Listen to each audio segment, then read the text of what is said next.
Suryakumar Yadav sky తన comeback ని తన స్టైల్లో ఘనంగా చాటాడు.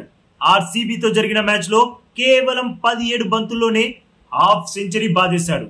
అందులో 5 4లు 4 భారీ 6లు కూడా ఉన్నాయి.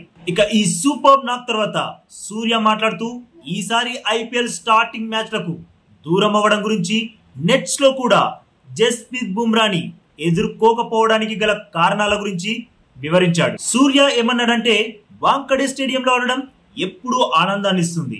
ఇక ఐపీఎల్ స్టార్టింగ్ మ్యాచ్లకి ఫిజికల్ గా దూరంగా ఉన్నా, మెంటల్ గా ఎప్పుడు టీంతోనే ఉన్నా.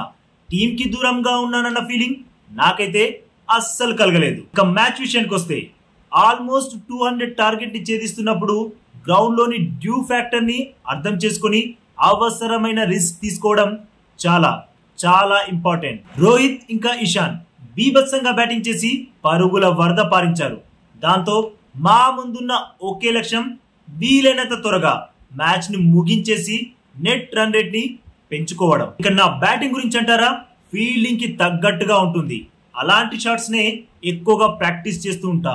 గ్రౌండ్ లో నా ఆట తీరుని నేనే బాగా ఆస్వాదిస్తా. ఓవర్ పాయింట్ వైపు కొట్టే షాట్స్ అంటే నాకు చాలా ఇష్టం. ఇక జస్ప్రీత్ బుమ్రా బౌలింగ్ ఎదుర్కోవడం చాలా చాలా కష్టం. నాకు తెలిసి ఆల్మోస్ట్ 2-3 ఇయర్స్ అవుతుంది అనుకుంటా జస్ప్రీత్ బుమ్రా బౌలింగ్ ని నెట్స్ లో కూడా నేను ఆడడం లేదు. ఒకవేళ నేను ఆడానంటే తన పదునైన బంతులతో నా బ్యాట్ నైనా విరగొడతాడు, లేదంటే నా పాదాన్నైనా అని అన్నాడు మిస్టర్ 360 డిగ్రీస్ సూర్యకుమార్ యాదవ్. మరి సూర్య సృష్టించిన స్టోమ్ ని మీరు ఎంజాయ్ చేశారా?